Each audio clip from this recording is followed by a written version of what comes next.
Alright guys, how are you doing? Fiesta here, and today we have some small amount of news, and starting with LG announcing their UltraGear 45-inch OLED curved gaming monitor, which is coming with 240Hz. That's right, OLED and 240Hz at the same time. Pretty interesting, and obviously very much expensive at some, basically.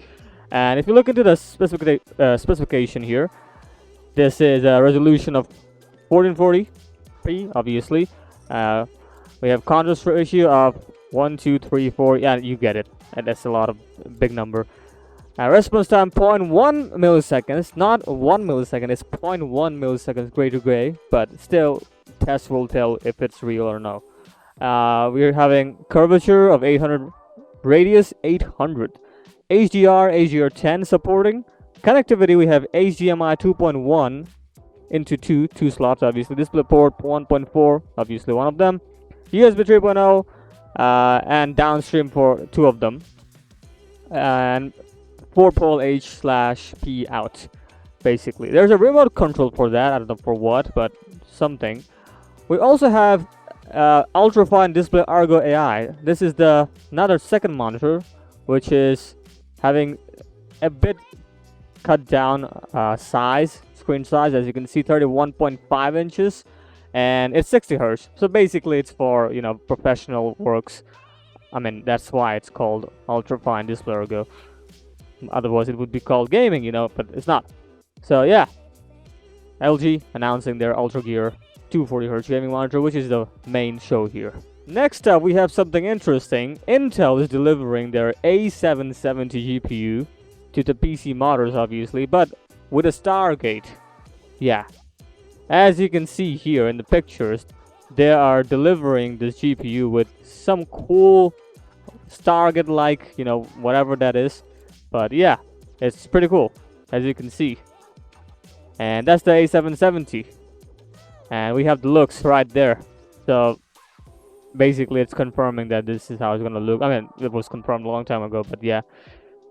So there it is, the A770 GPU. We're looking at it live, not live, but real life, not the 3D models of it, obviously. So yeah, pretty cool.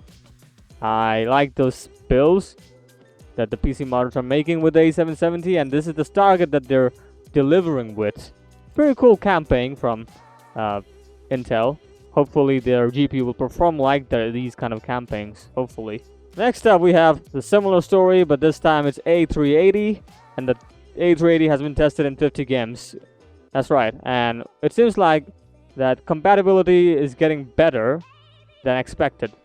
Yeah, and if you look into it, there is some listed 50 games, and starting with Anno 1800, DX12 support, no ray tracing, and if you look into the notes, it's flawless. So no hiccup, no freezing, good.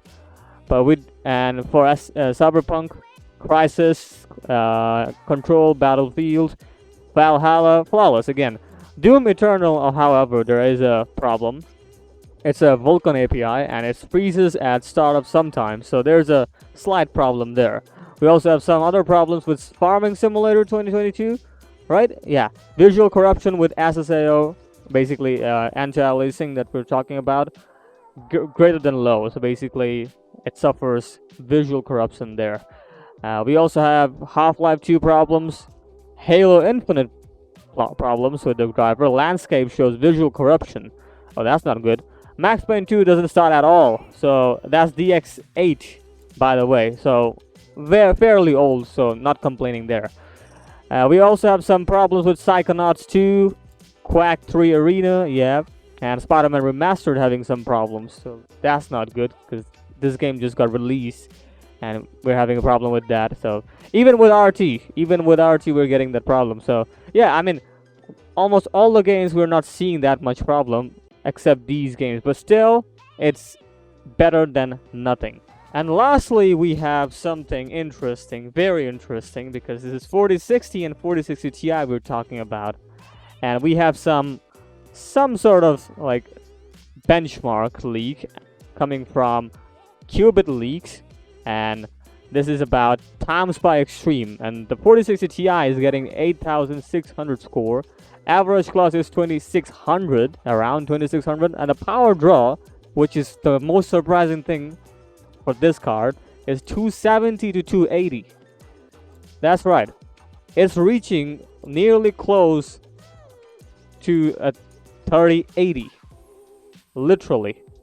A mid-tier card is reaching a higher end card level of wattage, which I don't know if it's acceptable or not, but yeah, it's kind of high, because if you look into 4060 now, times by extreme 6000 scores, like, yeah, makes sense. Ti and non-Ti, the score does align, and the clock is gonna be higher, obviously 2700, but the power draw again will surprise you, 230 to 240. I don't think that is adequate or even necessary. Why am I using adequate? It's not necessary to use that much power for a mid-tier card, but I mean, that's alarming. As you can see, someone has already commented 240 watts for a 60 class card. Ouch. Yeah, I'm also having the same expression. That hurts.